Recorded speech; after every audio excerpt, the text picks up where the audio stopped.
Nick. Good luck, Nick. I believe in him. Guys, let me tell you a little bit about myself. My name is Constance Rose. I was a lady of the night in the 1880s. And I worked above the Red Door Saloon and the brothel upstairs. And I had a lover. My lover did not like the fact that I worked there. He told me to quit many times. Hi, welcome. You're doomed. Yeah, take a seat. You're also doomed. Yeah, my lover did not like this. He told me to quit many times, but I was a strong, independent woman of the 1880s. And he didn't make enough money. So I kicked him to the curb. He didn't like that very much. One day as I was leaving the bar, he slit my throat and he left me for dead on the street. I'm going to take y'all by that bar later tonight and show you where I died. Now, I wandered the streets of Key West for over 100 years till I decided to get a job, because ghosts got to pay rent too. Hi, got your stickers? Your stickers? So over there with the purple shirt, Miss Myra, she's going to go ahead and take care of you guys. Now, I wandered the streets of Key West till I got a job, because ghosts got to pay rent too, right? So here I am to tell you the haunted history of Key West. Now, Key West's original name was called Cayo Hueso, meant Isle or Key of Bones. This came to be when the Spanish settlers were looking for the Fountain of Youth, but instead they stumbled across a beach full of bleached white bones. Now, the Calusa tribe had been here before us. It was very hard to dig in our coarse coral ground, so we simply left our dead on the beach and let the elements take over. We'll take y'all by that beach later tonight as well. Now, when the English settlers got here, they did not know a whole lot of Spanish. They just assumed Cayo meant key because we were on a key of islands. They assumed Hueso meant west because that's what it sounded like. That's how we got our name, Key West. Next. Listen, I'm on day 126 of Duolingo, and I know that is not right. Hey guys, so check in with Miss Myrie over there. She's going to be on that. Nope. So see, in the corner over there, she's going to give you stickers, okay, baby? No. That is how we got our name. Hey guys, welcome. You're doomed. Take a seat. You're doomed. You're also doomed. Ma'am, you're doomed.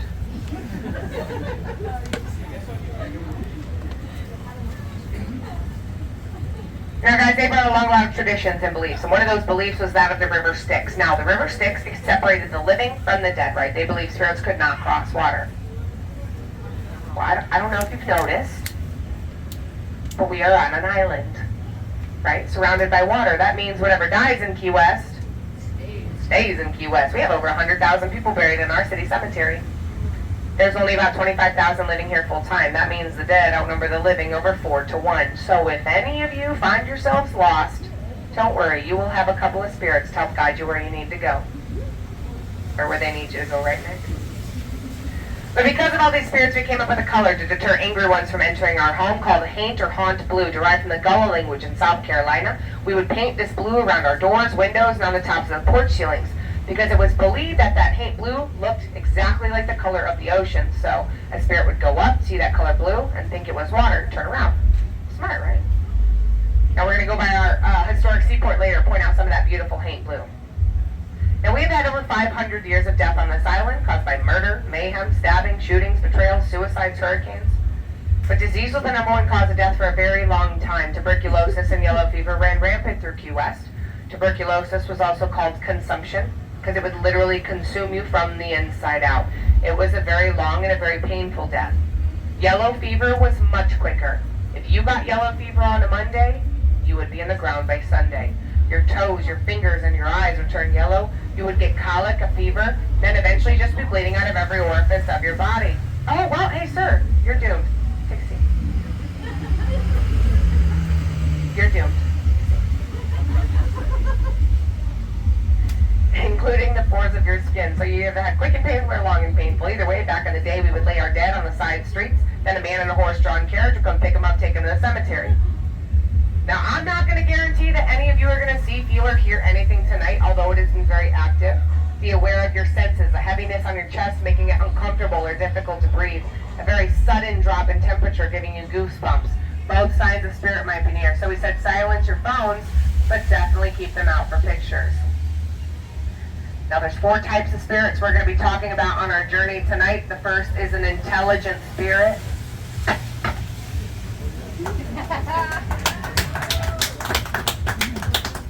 Like myself. Intelligent spirits can speak to the living and might try to get one of you all to finish our unfinished business. Kill my ex-boyfriend.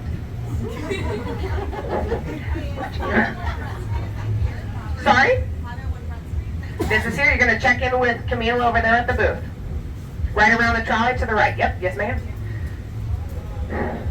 The second is a residual haunt. Now, a residual haunt occurs when a very traumatic death happens, causes a burst of energy to hit the atmosphere, then it causes the event to go on loop over and over and over again. So you might hear the sound of a rocking chair in a room with no furniture, music coming from an unoccupied room, or just a body getting dragged across the floor. The third, made popular by today's pop culture, is called a poltergeist haunt. Now, poltergeist in German just means noisy spirit. They want to be heard. They're going to throw dishware across the room. They're going to move furniture. They might pick up a small child and throw them. We don't have any children on this trolley. Thank God. Because if we did and we saw a flying child, I would be the first one to run off. Nothing is more terrifying than a flying child. They're scary on the ground. But guys, the last spirit, it is, to me, the most terrifying. It is the one spirit I've seen most on this island and on this tour. It is a shadow person. If any of you felt like something or someone was watching you, but when you turned around to see what it was, a shadow with no distinguishable features leaves your line of sight, you may have just witnessed a shadow person. They are so terrifying, because even though you can't see it anymore, you can still feel it watching you.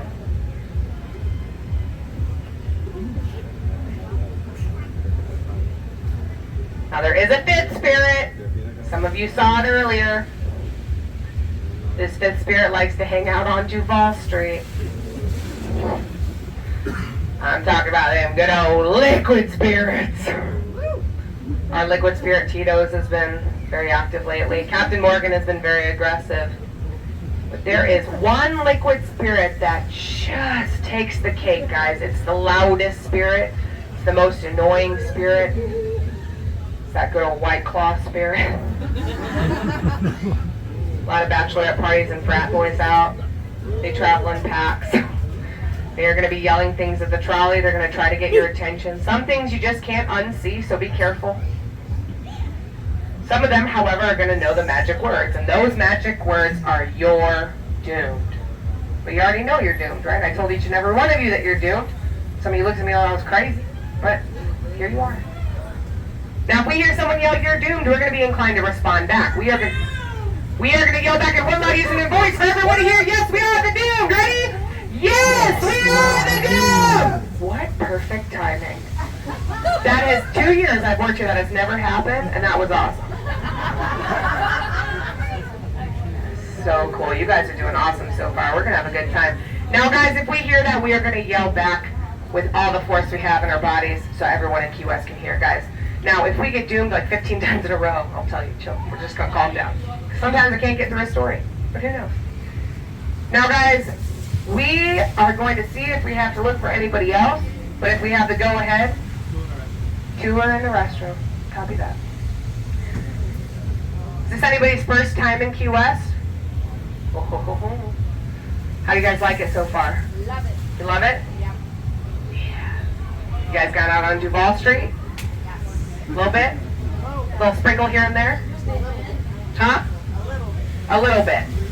Just a lot. Just if this to the end of the world and around. All right, guys, 2 in the bathroom. Don't be scared. Now, guys, for those of you who... Okay. It will be okay. I couldn't tell if he yelled your doom or if he was just... Guys, for those of you who want to take pictures, please, please, please take a ton of pictures. Now, when you take those pictures, you're going to take them back to back. And the reason you take them back to back of the same spot is so you can see what changed in the picture. Now, if you don't see anything right away, don't just delete them. Keep looking, keep looking. Hi, you're doomed. Take a seat. Hi, you're doomed. Guys, if you don't see anything, wait a couple of days. Things have actually appeared in images later down the line. So keep them for a couple days and look back at them. Now, if you guys do see something in your picture, show me after the tour. I love a good ghost picture. Were these the 2 we were waiting for in the restaurant? Do you want a ding or ding ding ding?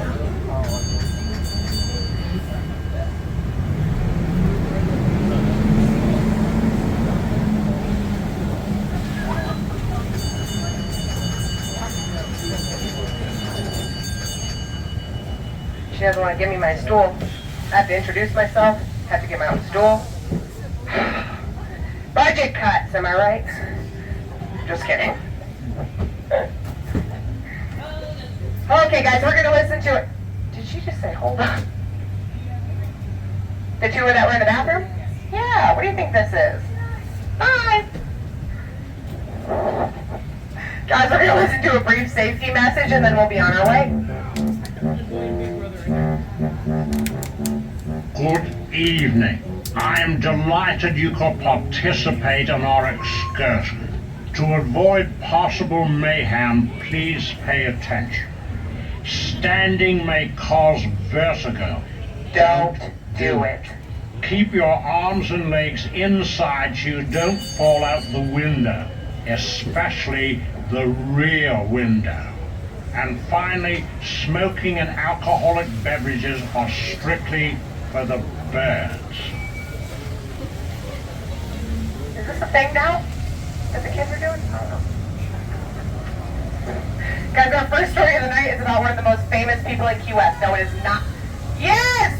We are the Doom! Get up. Oh, just kidding.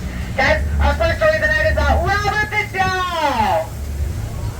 Standing at 40 inches tall, he was stuffed with a wig wool known as Excelsior and wearing a sailor suit, given to a young boy by the name of Robert Eugene Otto at the age of 4 by his bohemian nanny. Said that the nanny had cursed the doll because she had been let go from the home against her will. The boy and the doll become such fast and furious friends that the boy gives the doll his first name, so he would no longer go by his first name, he would go by his middle name, Gene. Gene and Robert would be playing and Mrs. Otto could swear she heard a second voice in the room that was almost sinister and demanding. Eventually things start happening amongst the home. Gene's toys are broken and scattered everywhere, and when Mrs. Otto asks what happened, he says, Robert did it. Clothing torn and mangled, Robert did it. When they found servants locked in closets for hours on end, what do you think that young child said? Robert did it. Well, Mrs. Otto grows extremely tired of these excuses, banishes Robert up to the attic turret tower, and sends Gene away to boarding school.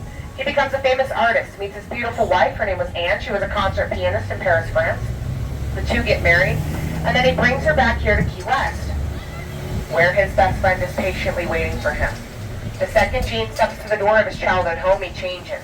He demands Robert be brought down from the attic turret tower. He would sit in solace and paint with Robert by his side for hours.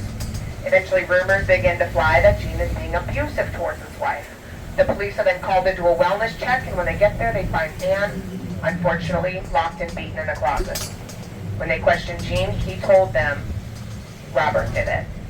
Obviously, his wife was not happy hearing this, and when he passed away, she sold the house, leaving Robert in the tower, and never returned to Key West. When the new owners got there, they said some very odd things started happening, ended up finding Robert. Those White Claw spirits are out.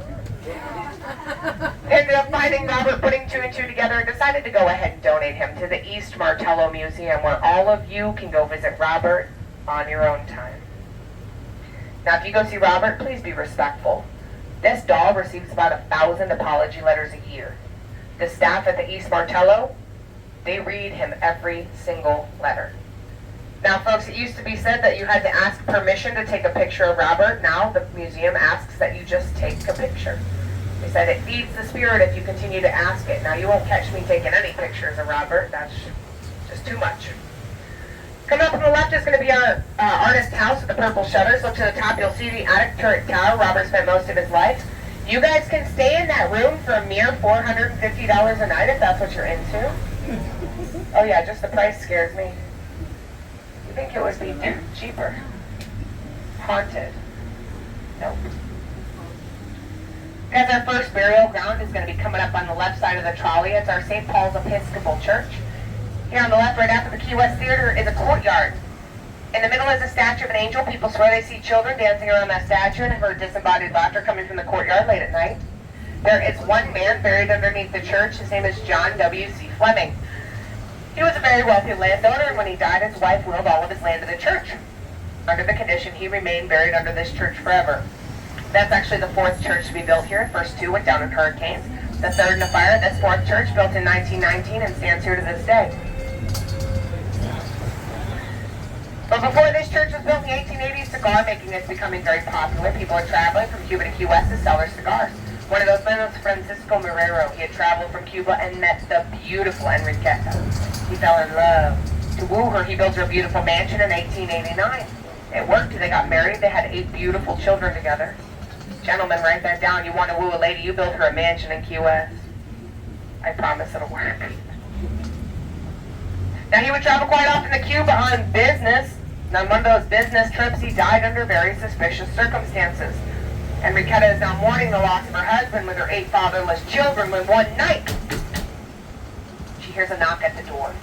She opens it to find a woman dressed in widow's black. It was Maria Marrero, Francisco's wife from Cuba, who he'd forgotten to divorce. She traveled on a fake visa and intended on getting what she felt was rightfully hers, the Marrero fortune. Took Enriqueta to court and won. As she kicked her and her 8 children out of the house, Enriqueta turned to Maria and said, "You can take my home from me, but my spirit will never leave this place." Coming up on the right is now a 21 and up Marrero mansion. You must be of age to stay there, but people swear they hear the sounds of children crying in the rooms. And people have said that they've seen a woman walking through the walls with long, dark hair, said to be Enriqueta, staying true to her word and checking on her children. But if a house that was built in 1889 is a little too old for you to stay in, I get it. Try our La Concha Hotel to the left side of the trolley. Built in 1926, it was the tallest building in Key West. Now it's just the tallest in Old Town. But 13 people had jumped to their death from the observation deck above to this street below. Don't worry, that observation deck has been enclosed. They turned it into a spa. In 1985, however, they were having a New Year's Eve party on the 5th floor. A young man was to go clean up all the dirty dishes. He rolled the cart of dishes to the elevator, pressed the button, and when the doors opened, he stepped back without looking. He fell 5 floors to his death with the cart of dishes crashing on top of him. The elevator had malfunctioned on the 6th floor.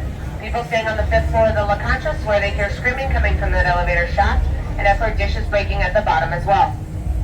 Anybody staying at the La Concha? Alright, Nick, we're safe. For y'all, our next story is about our oldest house. Said to be the oldest house in southernmost Florida, but it was once home to Captain Francis Watlington, his wife Emmeline, and their 9 daughters.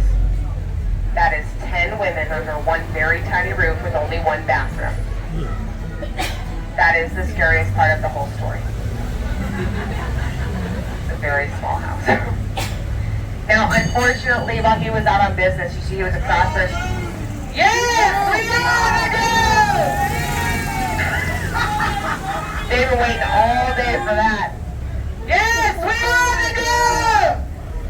Guys, unfortunately, 2 of their daughters did die of yellow fever in the house. Coming up here on the left is our oldest house. I want you to look at the room on the very right. This is where Emmeline rocked one of her daughters till she drew her last breath. People say they hear the sounds of residual rocking coming from that room, and people have said that they can feel that presence as well. But yellow fever wasn't just hitting the oldest house, it was hitting everywhere. People wanted to find the cure. One of those men was Dr. Joseph Yates Porter. Here on the left, coming up is our Porter Mansion, this big blue beautiful house on the corner. Now here's the little quarantine experiments in this house. Dr. Porter, he was our first medical officer, and he would perform those right there. 50 people a year. Yes, we gotta do! People, upwards of 50 people a year were dying in the name of science trying to find the cure for yellow fever.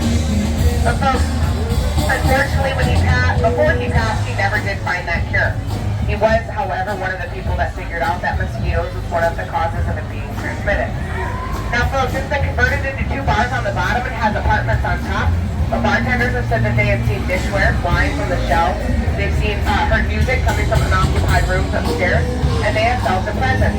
Said to be the Dr. Porter walking around, tormented that he never found that cure. Once we take this left, you'll be able to see that Porter Mansion just a little bit better.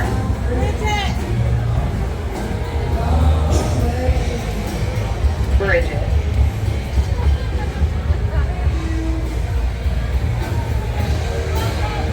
Alright guys, there you can see it a little bit better on the left.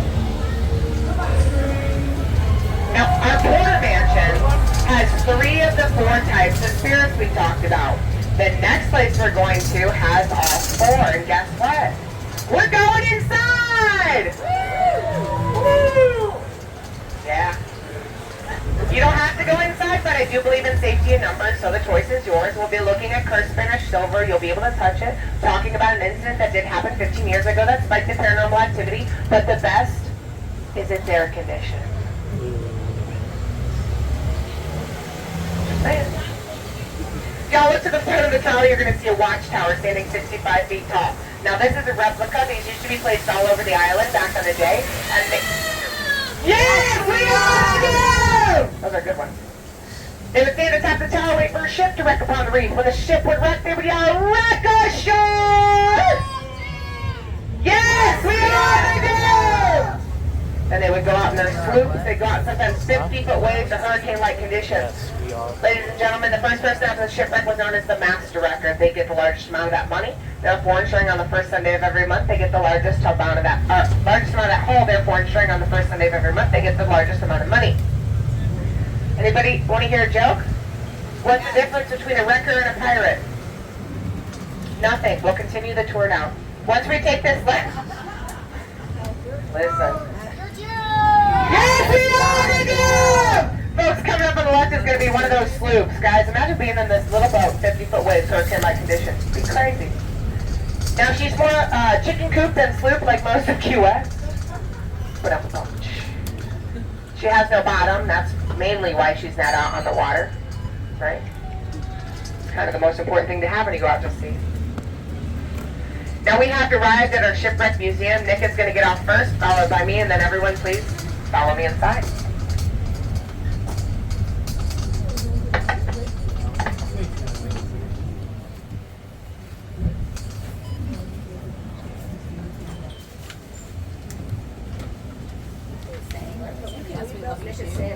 If you guys want to leave your stuff, you absolutely can. Nick is staying with You it. are doomed? Yeah. Oh, okay. Thank you.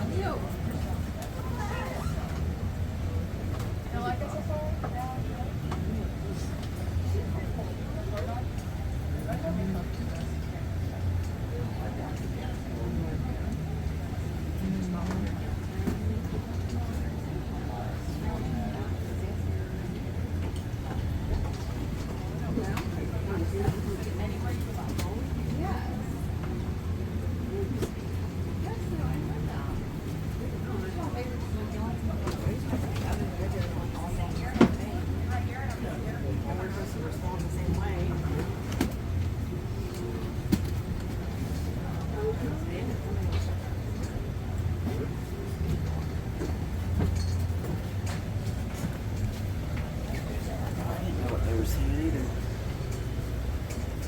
You got your pack.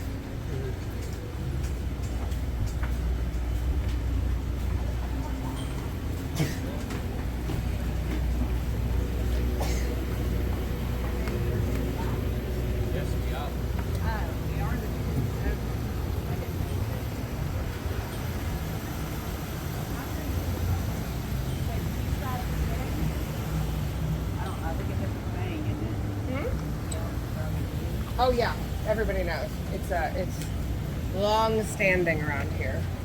Go ahead.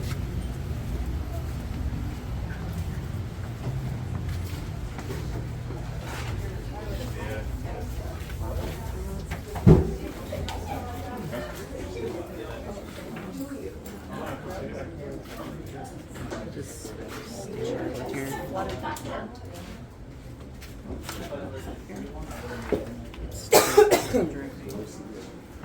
All right, y'all. Take a seat, find a friend. Easy, Guys, unfortunately, we don't have a speaker system set up in here. Lucky for you all, your host is very loud. So we will be fine. Now, you guys are sitting in a Key West rarity, a basement. You're all sitting 1 foot below sea level. So I'm standing because I can't swim. Get it? But guys, this is a very odd thing to have in Key West, right? Like, we flood all the time. Who was here? Who's been here for about 3 days? You seen people kayaking down the streets yet? So why would we even need a basement? Well, before we had refrigerators, we used basements. This was the coldest part of the house because it was below sea level. We lined these walls with imported ice to keep our food down here, our booze, and our dead. Upwards of 30 bodies could be kept in an ice house this size. Next to your food, and your boots. The original multi-purpose room, right? This was not an original ice house, thank God, but everything in here was salvaged from wrecks, different spots on the island, so there is a lot of spiritual activity here. However, something happened 15 years ago that did spike that paranormal activity. July 1st, 2008, our motion detector alarms go off on top of our tower. The alarm company thinks it's a malfunction in the system, simply resets the alarm and goes about their night. Next day, a young man comes to raise the American flag like he does every morning. He gets to the top of the tower, and he finds the young man in a pool of his own blood with a self-inflicted. A couple of months go by after this horrible tragedy, and a different young man, he's down here, he's cleaning up, they've reopened the museum, and he goes to lock that back door you guys walked through. As he locks it, he notices his shadow on the ground is doing something very odd, so he stops, but the shadow, it doesn't stop. It comes down the floor, up the wall, and it darts into this back corner. He sees this shadow multiple times, described it as tall, lanky, moving with an almost spider-like quickness. Now, they end up talking to each other, right? You talk to your coworkers. But apparently they were all scared that they were, I think people thought they were crazy. But they decided they were going to come up with a nickname, right? Something to make this less scary. They nicknamed this shadow Daddy Longlegs. Not the name I would give something to make it less scary, right?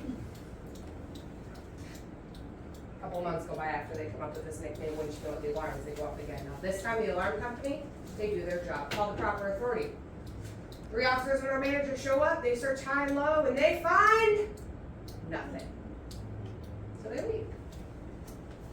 Almost exactly an hour later, the alarms go off again. This time they do what none of you should ever do if you are in a horror movie. They split up. Right? Scooby-Doo taught us one thing in life. One thing. That's all I got from that show. Old men dress up like older men and do not split up ever. So one officer, he takes the middle floor. One officer comes here to the basement. Our fearless manager climbs to the top of the tower, and the other officer stays out with the squad cars. Now the officer on the middle floor, he starts hearing these footsteps, so he starts chasing what he thinks is an intruder. But then he starts hearing this banging coming from all 4 walls of the museum. He radios out to the officer outside and says, listen, I know we're close to Duval Street. You gotta tell these drunk tourists to stop banging on the walls. I can't hear anything. Almost immediately when the other officer radios back, the banging stops. He says, what are you even talking about? There's nobody out here. You must be hearing things. Now the officer here in the basement, mind you, there is not a whole lot of places to hide down here. He looks everywhere, and when he finds nothing, he goes up the stairs. And as he's approaching the top step, he sees a shadow. Now thinking it's the other officer, right, come to meet him halfway, he looks up, but what he sees is not what he thinks it is. When he looks up, instead of seeing the other officer, he is standing face to face with a full-on apparition. He said it was like the apparition wanted to tell him something, but couldn't quite get it out. Now the officer, he stood there, and he was frozen until it vanished. Best believe both of those officers did run out of here terrified. Where they came face to face with a white as a ghost manager. Remember him we're talking about? Yeah, to this day he will not talk about what happened on top of that tower. I know because I am very annoying, and I ask him all the time. He's the man that signs my paychecks.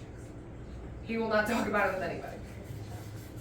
But the 2 officers, they discuss what they saw, then they go to reset the alarm, and that's when they realize it's July 1st, 2009, the 1-year anniversary of that horrible death on the tower.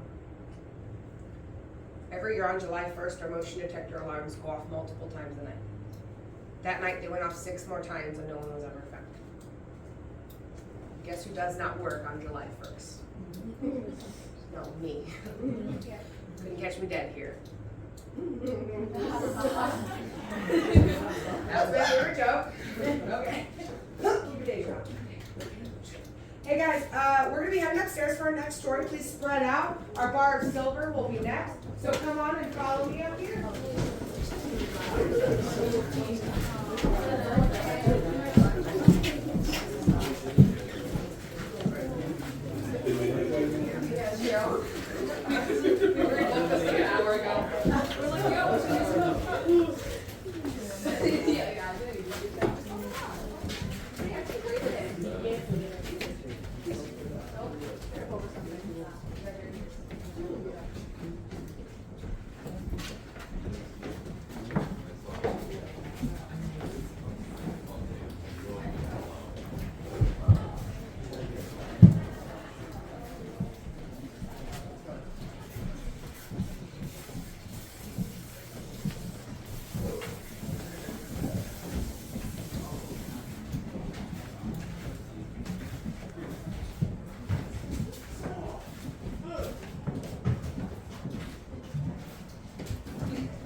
silver here, guys. This is 64 pounds of cursed Spanish silver.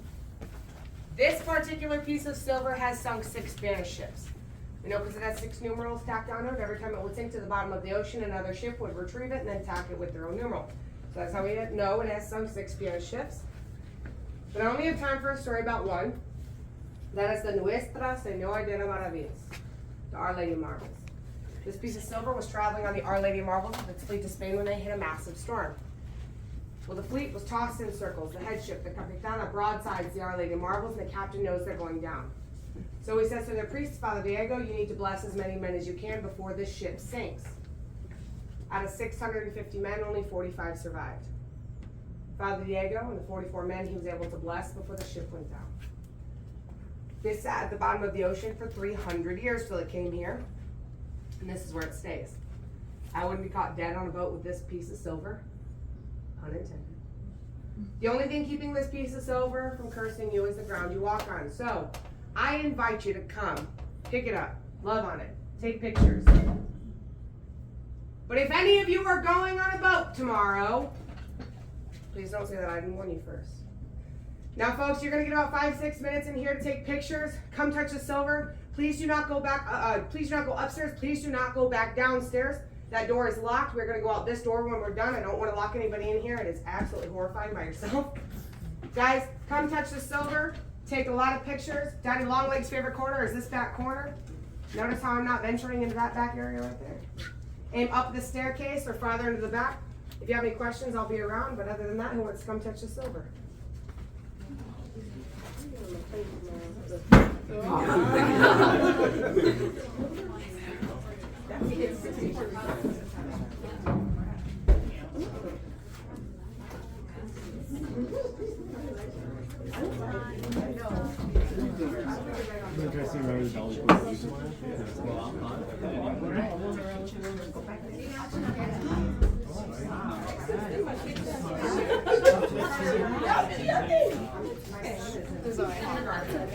You go ahead, girl.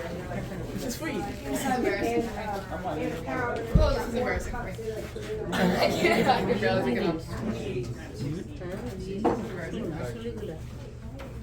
I don't know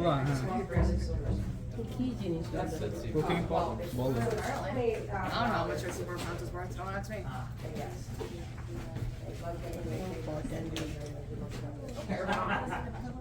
I don't want to touch it. Let's go ahead.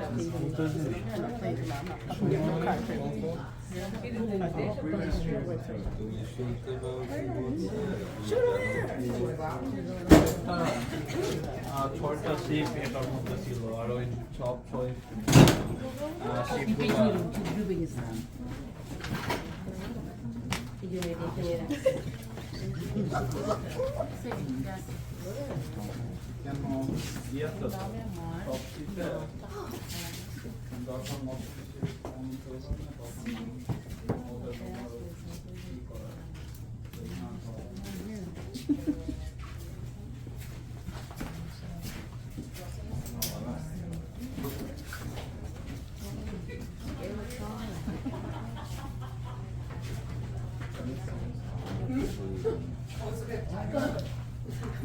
My pocket lock broke.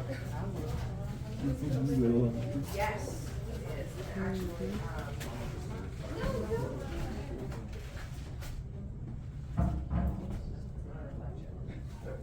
it definitely take more of it right there.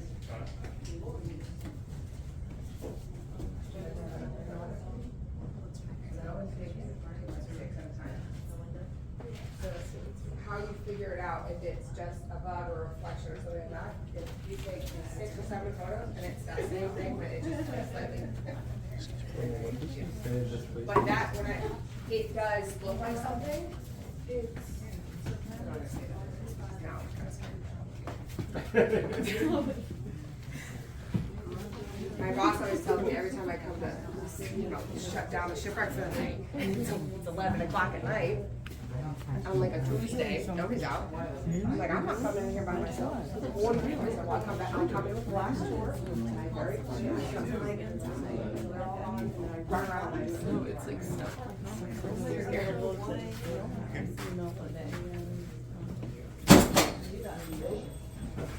almost got you. Guys, you got about a minute left. If you want to head back to the trolley, you can go. Yeah.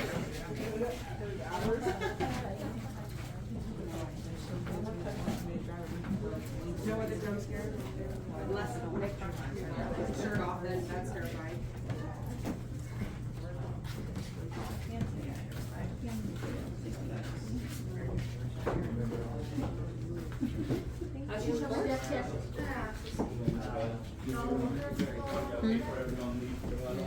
Yeah, you want a glass one here, yeah. I'm good.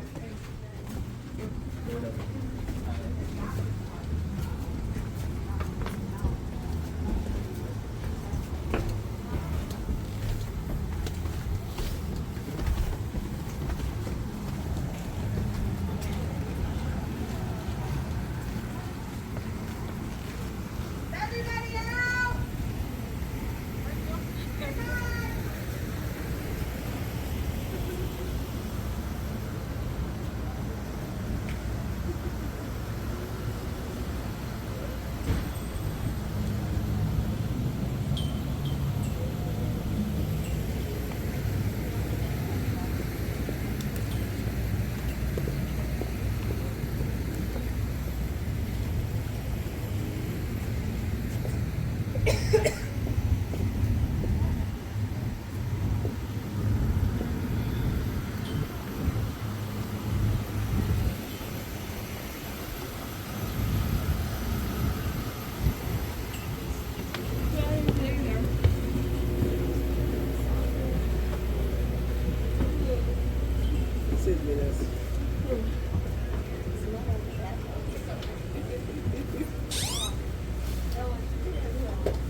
All right, guys, do we have everybody we came with? Raise your hand if you're not here. Did you gain anybody that shouldn't be here? Don't do that. Now, guys, if you notice, going up the staircase, there were a couple names on the stairs. Those are Prosperous Master records from back in the day.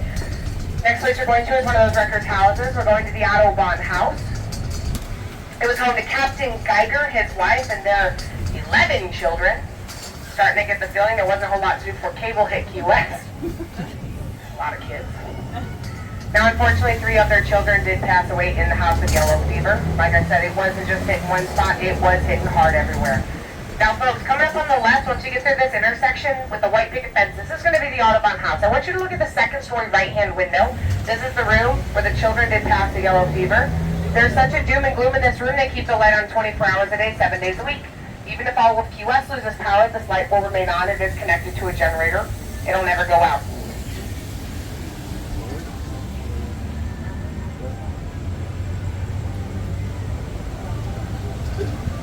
So guys, our next story is about a World War I hero and veteran. Everyone say hello to Manuel Cabeza. Yeah, I love it. Manuel had traveled after World War I and he opened up a bar called the Red Rooster. Now, he was very well liked in town, so well liked everybody called him Isleño, meant the Islander. Everyone also knew that he was in love, smitten with the beautiful Angela. Angela was an Afro-Cuban lady of the night. She ended up quitting her night job after falling in love with Manuel. They moved in together and they became common-law husband and wife. Unfortunately, on Christmas Eve of 1921, something absolutely horrible happened. 6 men in white pointed hoods and cloaks broke into their apartment with baseball bats, beat that war hero within an inch of his life. Their message was clear: they did not want the fair-skinned Manuel laying with the darker-skinned Angela. During the scuffle, Manuel manages to remove one of the hoods. Saw it was a bar patron of his named William Parker. So the next day, he took his army-issued revolver, hailed a cab, and he went out searching after her. He found him on Duval Street. He looked out the cab window, looked Decker straight in the eyes and said, "William Decker, this is how a man kills a man." And shot him point blank between the eyes, left Decker dead in the street. He then jumped out of that cab and ran home to his beautiful wife. A couple hours later, Sheriff Curry and 6 Marines show up to arrest Manuel. They take him to our Old County Jail. Now, folks, if you look to the right, this is our Old County Courthouse. To the right of that is a white wall. Behind the white wall is our Old County Jail. Still has the bars on the windows today. But now it's Christmas of 1921. Sheriff Curry is feeling pretty nice. He decides he's going to let his 6 Marines go home, spend time with their families for Christmas. He then leaves Manuel's key hanging in plain sight and goes home to his wife and children, leaving the jail unlocked. Those men returned that night driving down this street with their headlights off. This time they walked into that jail and they beat that war hero to death. If that wasn't enough, they took his lifeless body and they dragged him through the streets of town for everyone to see. Took him to the outskirts of town where they tarred, feathered, hung him from a palm tree, and then they shot the already dead war hero. Cowardly overkill. It was determined in this exact courthouse that the death of Manuel Cabeza had not been done by an organized group, but by individuals unknown. So tell me, in a town where everyone knows everyone and everyone knows everybody's business, even to this day, you can't sneeze in someone's house and the whole town not know about it. So how come that day no one knew a thing? A very angry Angela walks out of that courthouse. She sits on the steps and she realizes she wants revenge. So she gets up, she dusts herself off, she starts to walk. She walks down this street here a couple of blocks, goes to Bahama Village. She then goes to Congo Hall, which was our cultural center. She calls upon her Afro-Cuban descent and the practice of Santeria. She lights candles, she burns incense, and then while sacrificing a chicken, mixing blood with bone, she calls out to the heavens, "Death to those who have harmed my husband." Now she vanished after that night, never to be seen again. Legend does have it, all of those men died horrifically painful and brutal deaths, including that note had brought Sheriff Curry. He took his boat out to go fishing, it sprung a leak, and he forgot how to swim. Manuel had a lowly wooden head marker that was desecrated for a very long time in the cemetery. Until 2019, when the mayor of Key West, our county sheriff, and Manuel's 99-year-old great niece gave him a proper military burial and a brand new granite headstone in our Key West cemetery. Please give that war hero a round of applause.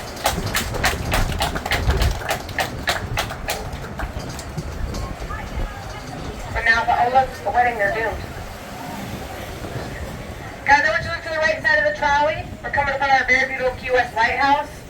Everybody say, ooh, ah. As you can tell, there's something a little odd about it, other than the fact that its lights are off. I need to write them a letter. Anybody can guess, though, what's so important and what's so weird about this lighthouse? Anybody? It's not by the water. Yeah, so why is it so far inland? Well, this is our second Key West lighthouse. The first was right by where the southernmost buoy sits today. You guys been over the southernmost buoy yet? We're going to be going by there in a second, but it is right next to the water. There is no way that a hurricane was not going to bring that lighthouse down, especially the Great Havana Hurricane of 1846. That hurricane had sustained winds of over 200 miles an hour. That is a Category 7 hurricane, so yeah, there's no way the first lighthouse was making it. So that one was built farther inland to just protect it from the elements. During the storm, Barbara Mabering, she was the keeper of the lighthouse. Her and her 6 children were inside taking care of the lighthouse as it fell to the ground brick by brick. Unfortunately, what the winds did not take, the sea reclaimed. The storm surge came in and washed her 6 children out to sea, never to be seen again. Barbara did go on to take care of the new lighthouse until her dying day. It said her spirit is still felt walking up and down the steps. Now, the only thing we had out here at the time of the hurricane besides the lighthouse was our old settler cemetery. The hurricane wasn't done with just the lighthouse. Oh no, it wanted more. It scoured the earth and it disinterred the old settler cemetery and blew the bodies inland.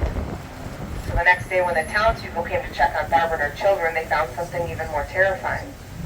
Body parts dangling from trees and bushes like Christmas ornaments. They had no choice but to gather the body parts in buckets and baskets and place them in the center of town in a mass grave, known as our U.S. cemetery. Now we have reached the southernmost side of the island. On the right is going to be our southernmost point. You guessed it. It's called South Beach. How original. Now is anybody staying on this south side of the island? By show of hands? Anybody? Anybody? Oh, I was going to say this story would be for you. Remember we talked about the Calusa Native Americans laying their dead on the beach? This is that beach. We've been finding bodies here for over 150 years. From 1823 to 1826, Commodore David Porter and his Navy squadron, they were out battling the pirates of the West Indies. When they would have a fallen sailor, they'd be buried out here because this was the closest U.S. port. Now when someone would die of yellow fever, they would also be buried out here because they assumed if you buried the yellow fever victims farther away from town, it would stop the disease from spreading. Well, think about it. For all these resorts and hotels, it's just white sandy beaches, beautiful blue skies, a couple of coconuts. That place has been eternity, am I right? But as late as 1940, when they were digging the sewer systems for this side of town, they found bones beneath the earth. Instead of moving the bones, though, to a different location, they just pushed them to the side and continued to lay their pipe. I was going to say, for those of you staying on this side of the island, when you go for an evening walk, just know you never know who lies underfoot. Sweet dreams. Now, folks, this next story is very upsetting. It is a personal preference of mine if we get doomed during the story that we ignore the dooms just for this one story. It is a story dealing with children. So if we get doomed, it might be a little awkward. We're just going to ignore it for this one, for respect for those children. So in the spring of 1860, the Navy is out patrolling these waters looking for ships containing illegal cargo.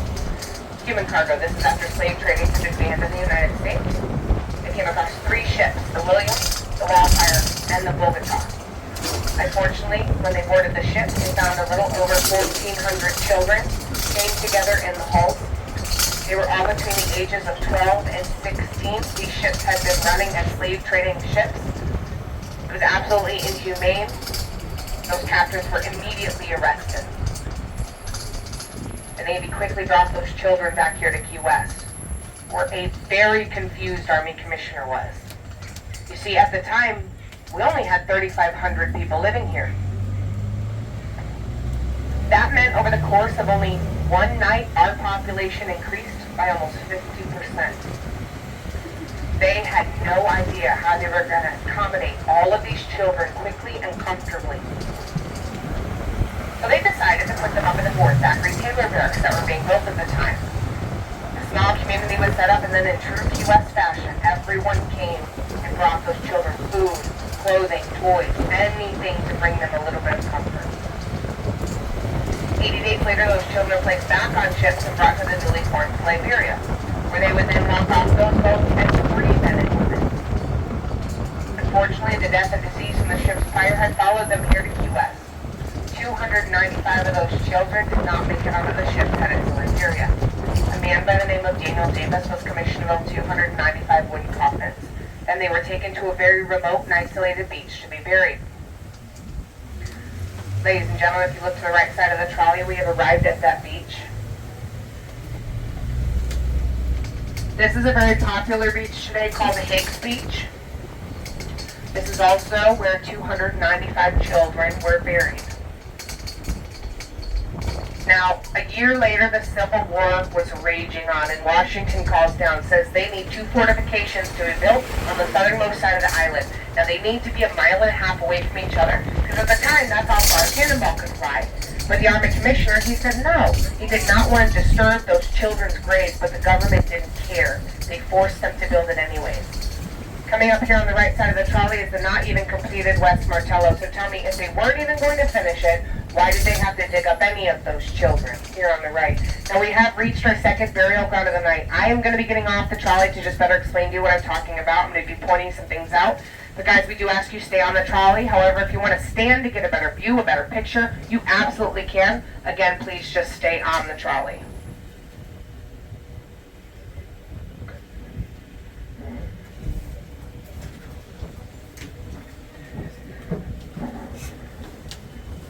folks, we have reached our African cemetery. In front of me we have the continent of Africa. We have our compass rose in the middle, Florida and Cuba on the other side. There is a star where Key West is. There's a pathway that follows that star to the continent of Africa. That's the pathway those children took. But what I want you to really notice are there are 15 ovals here. In 2002, a young man using ground-penetrating equipment and an old map of Key West found 15 of those children. These are their graves just 2 to 3 feet below the sand. Now there are African symbols and blessings around our African cemetery blessing these children. This is a very powerful monument here in Key West. One that I tell everyone that comes here, come on your own time, whether you come by yourself, whether you're just passing in your car, pay your respects. There's a sign to my right, you can come read more about that as well. But now I want you to look to the left side of the trolley across the street. There you're going to see a small patch of green. In 2010, they wanted to expand that dog park right there, so they started excavating. They found an additional 150 children's bodies buried there. It was determined that that was 150 of the children that were dug up to build the West Martello. So excavations immediately stopped. They were covered back up. Now nothing will ever be built there. It is dedicated to those children. It does give your host comfort to know that they are finally getting the respect that they deserve. A moment of silence for them, please.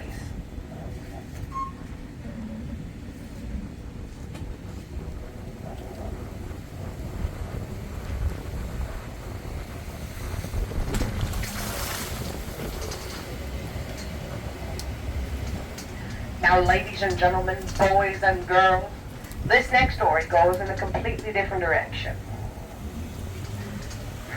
Buckle up, everyone, because you are in for a bumpy ride. This one is a wild story. Our dooms are back on. Guys, I want to introduce you to the Count Karl Tanzler von Kassel. This man was a self-proclaimed count. I can tell. I already know. The big head nod.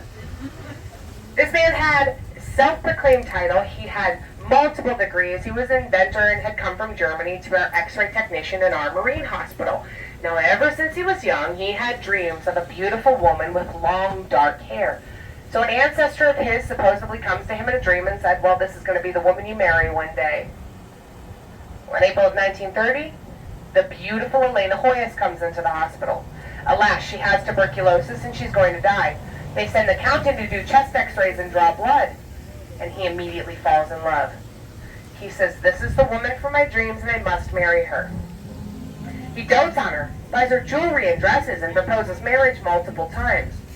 Her family, however, says no, not only because of the 35-year age difference, but he is not of Cuban descent, and that was much more important to them. One night in secret, they exchange wedding vows anyways, against her family's wishes, or so he says. Unfortunately, at the young age of 22 years old, only a year later, Elena Hoyas dies of tuberculosis. The Count is heartbroken. He insists on paying for the funeral, and her family accepts his very generous offer. He builds her a beautiful mausoleum and goes every night. He sits outside and he talks to his beautiful wife, and he does this for 2 years. According to his memoirs, one day, she answered him back. She had begged and pleaded with her husband to remove her from her horrible earthly prison. So he does what I know every single one of you doting husbands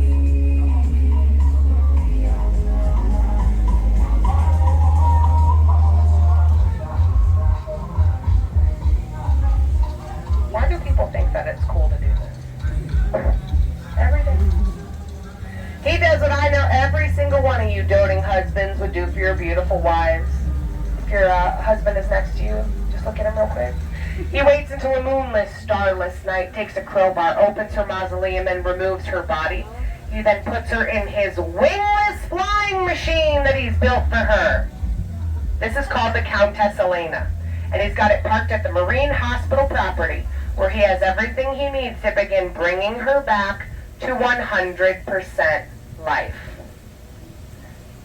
The administrators at the hospital get tired of looking at this ugly thing, and they tell him he needs to move it. So he does, to Rest Beach. Folks, if you look to the right behind the trolley, that is Rest Beach. How beautiful. He wanted his wife to be forever at rest. Yeah, but there wasn't a whole lot out here at the time. People still ventured. They wanted to know what was in that ugly thing, and the Count got paranoid. He decided to move her body one last time to his house. It was there he decided to begin Elena's restoration. He took wires and bound her bones together to make her bendable. He filled her body cavities with tubes and cloth. He gave her 2 glass eyes and made her a wig out of her own hair. He then took mortician's wax and placed it where her skin used to be, tied her together with silk, and put her in a white wedding dress. He then laid her in his bed, and they lived there as husband and wife to the fullest extent of that term. For 7 years. Listen, at least they didn't argue much. Well, rumors begin to fly around Key West. He's out seen buying jewelry, dresses, perfumes, but he's never seen with an actual woman. Elena's sister Nana gets a hold of these rumors, and she gets a little concerned. Goes to her sister's grave, and when she finds it empty, she nearly breaks the Count's door down. She demands to know where her sister's body is. He tells her to calm down, come have dinner with me and my wife to talk it over. She walks in the door, and sitting at the dining room table is her stuffed sister, who had now been dead for 9 years. Obviously, Nana was very upset with the Count, right? So she calls the law and has him arrested.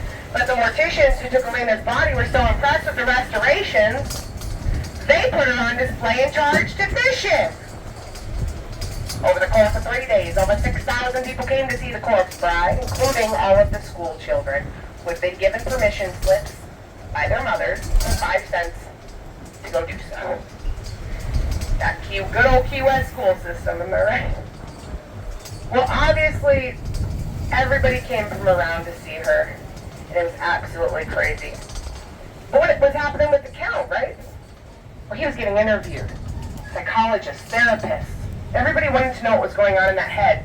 And he told them one of my favorite theories, he was going to blast her up in his wingless rocket. The radiation would bring her back to life. She would wake up and fly it back down to him, and they would live happily ever after.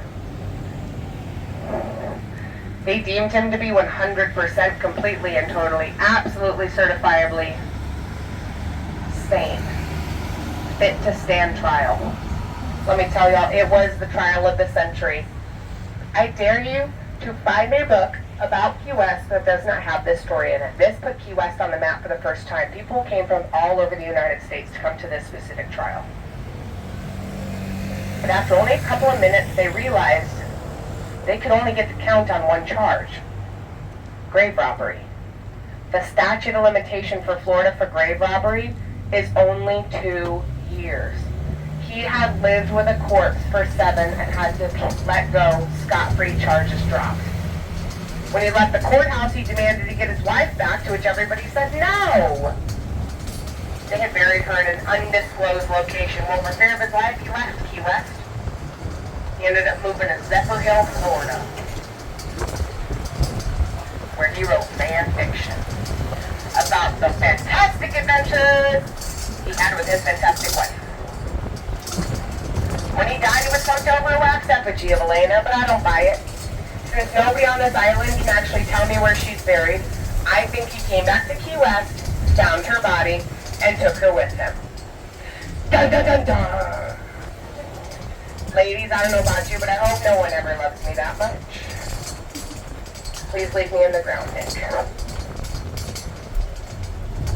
Now guys, a couple of streets up to the left is 701 Passover Lane. It's our Key West Cemetery. Unfortunately, we can't take you over there because trolleys are not allowed in residential neighborhoods after a certain time. And please go during the day when it's open, pay your respects to Manuel Cabeza, or just go read some of the headstones in general. Some of them are actually very funny. One is of a very well-known womanizer. On his gravestone, his wife put, well, at least I know where he's sleeping tonight. Savage. Another woman, she's just a well-known hypochondriac. On hers, it just says, see, I told you I was sick. Poor thing.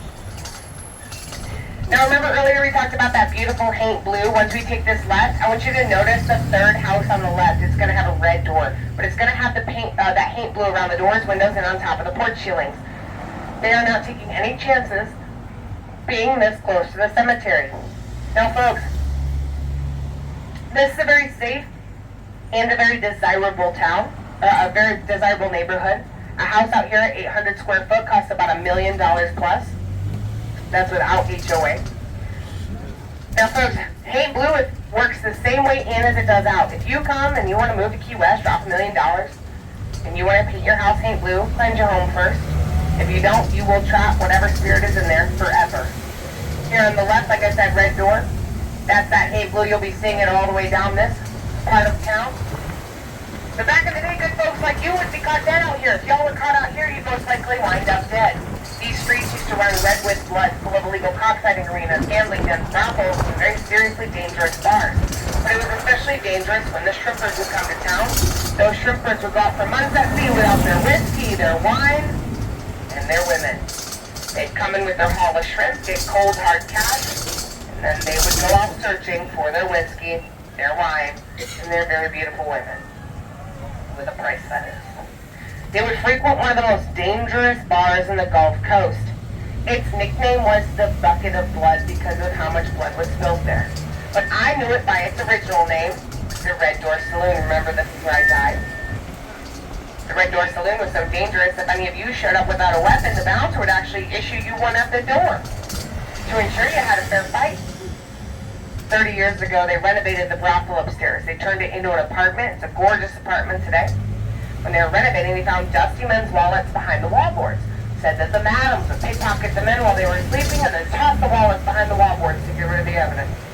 I don't know about any of that. It was me.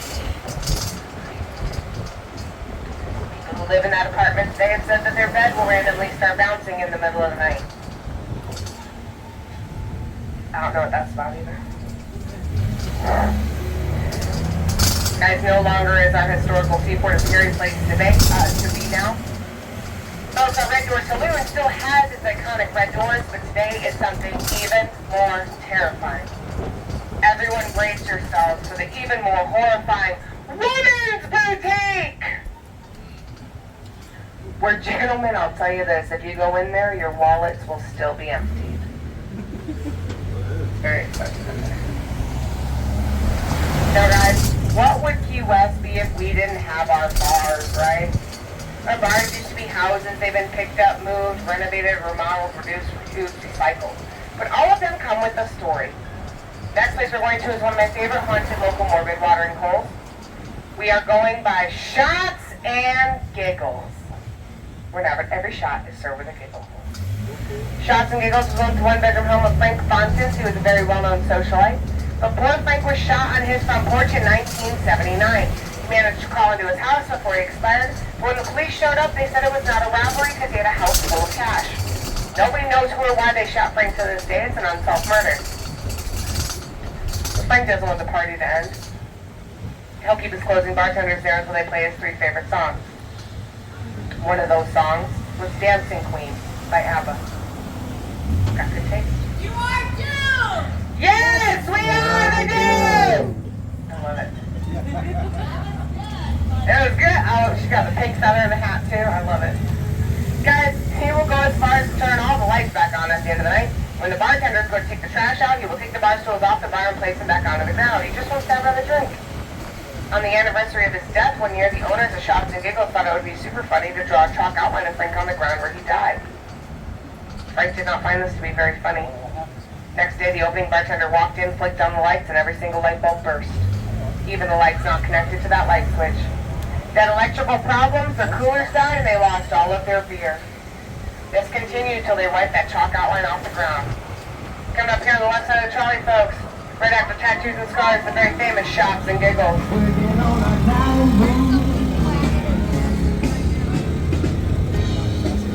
Now, y'all, no tour of Key West would ever be complete unless we went past the very famous Captain Tony's Saloon. Now, Captain Tony's is actually an original ice house. They found 11 bodies buried underneath the floorboards. They're remodeling. Said those bodies are still there to this day. Once we get to this intersection on the left, it's going to be Captain Tony's. Go through the double doors, you'll be able to see that the Key West hanging tree on the inside. When Captain Tony went into